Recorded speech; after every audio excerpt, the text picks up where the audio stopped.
But John, just a little bit of background. How did you, or why, first of all, did you get drawn into journalism? Well, when I left school, I went to work in Africa, in what was then called Southwest Africa, now is Namibia. And like many things, it was luck that I was working there as a teacher, and then one of the guys who was the BBC stringer for Namibia got expelled because he was an opponent of apartheid, and they threw him out. And so his last gift to me was, here, why don't you take the BBC stringership, as it's called, for the Africa service, which I took on. I knew nothing about journalism. I was utterly useless. But they put up with me because they had nobody else there.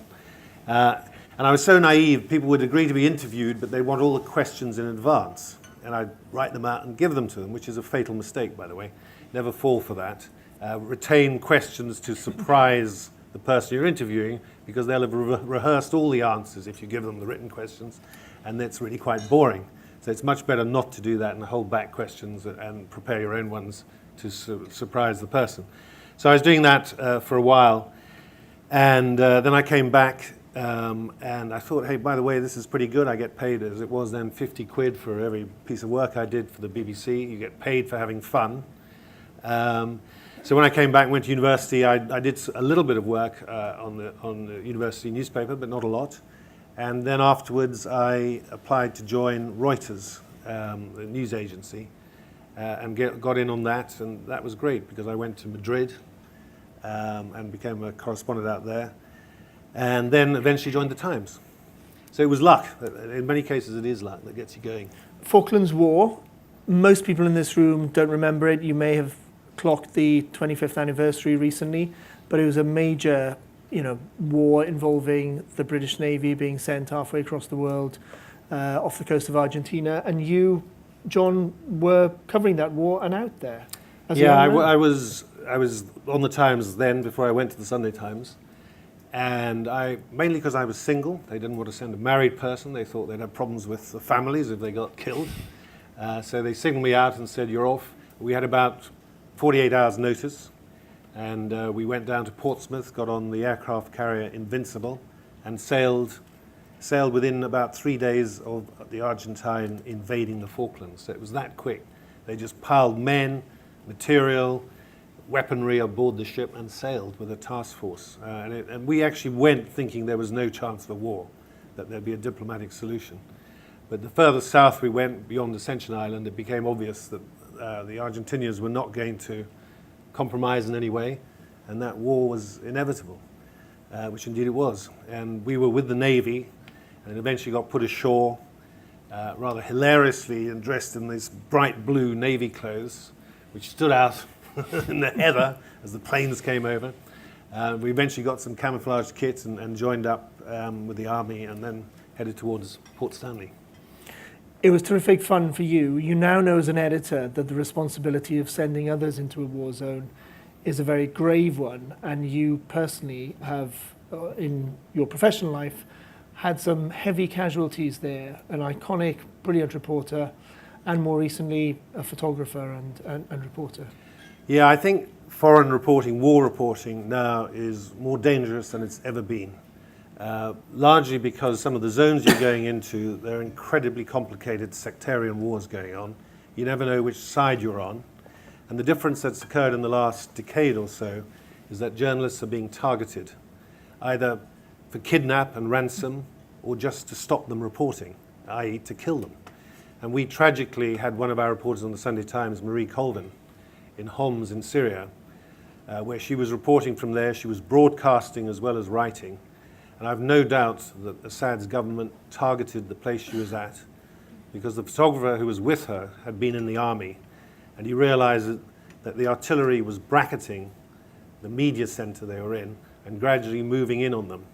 And eventually they hit it with a shell, and Marie was killed, and the photographer was very seriously injured. And that was an act of vandalism and violence by the Assad regime to kill reporters because they were reporting on something they didn't want reported. And then more recently, we had a reporter also in Syria, Anthony Lloyd, who was kidnapped and shot in the foot twice by the kidnappers. But he managed to escape with the photographer and both were incredibly lucky, and we were incredibly relieved. There's no doubt they were going to be taken hostage and held for ransom, which there are a number of reporters in Syria now being held. They're not publicized, but they're being held and basically held for ransom. When the risks are so high, John, why is it so important that journalists are there? Because if you're not there, we won't know what's going on. And if you have things like, as has happened in Iraq or in Syria, where poison gas has been used, it was the Times that was the first paper to reveal that Assad had used poison gas on his own people. If you're not there, terrible crimes are going to happen, and they'll never be reported. And we just won't know what's going on in the world. And as a consequence, worse things happen. Reporters help stop tragedies and terrible events occurring because they're there and will expose them. So they play a valuable role, not only informing people outside, but stopping atrocities happening. And on a wider canvas, how important is journalism in holding the rich and powerful to account? Well, I think enormously. Journalists are the most vilified trade around, which is fine. I think that's where we should be. We're down there with politicians and lawyers. And we should not aspire to be anything other than that, because we should be a constant pinprick in the side of authority. We should be holding them to account, and I think by and large journalists in this country do.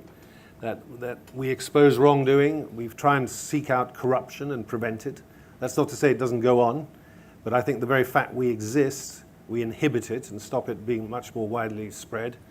And constantly journalists are getting MPs or members of the House of Lords for fiddling their expenses or wrongdoing, and this acts as a curb on bad behavior, and I think that's absolutely invaluable. Have you ever felt bad about something that you have exposed as a journalist? No, because I think when we've done it, we only justified on the grounds that it is in the public interest, that these people should be exposed. I can't think of a case when somebody was an innocent victim of it. I think generally, no, we're pretty careful on that. And you're comfortable with yourself when you destroy somebody's reputation, even if they're a sort of rock star who's not paid his taxes? Or well, we have done a comic who was dodging tax. I'm entirely comfortable with that. It's up for the readers to decide, is the paper justified in doing it? People feel very strongly about things about avoiding tax. But you take these decisions pretty carefully and after a lot of thought. You don't rush into them. So on all these cases, I think we are justified. Tell us why journalism, professional journalism like that of the Times, that is paid for, that it operates at scale, that hires expensive columnists and has the resource to send people to war zone, why is that essentially different from blogging, which anyone in this room could just set up a blog and start writing tomorrow? Because getting to places and finding out things isn't that easy.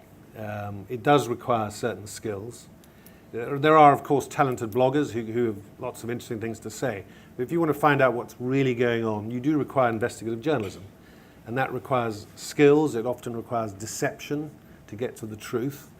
And the people who practice it are pretty good. And I don't think anybody can just go out there and be an investigative journalist. You do have to learn certain things that makes you better at it and makes you establish the story to be true. Bloggers can say anything, really, without any kind of backup in facts. But getting to the facts is really hard and takes a lot of practice. And in a world of infinite choice, much of it free, why would you say it's worth spending money to read The Times? Well, the one great advantage of us being behind a paywall, in other words, you pay for our digital content as well as for what is in print, is that we have to invest in journalism. So we have to hire the best journalists. We have to hire plenty of them. We can't afford to cost cut. And if you are all looking to go into journalism, that's a very positive message that there are sites where people are paying to read this content, and they'll continue to do so. If everything is free, the damage to journalism, I think, will be incalculable. That there won't be the financial model to pay your salaries to be journalists. So we have to make the paid-for model work in the interest of the future of publications like The Times, but also in the interests of the journalists who work on them.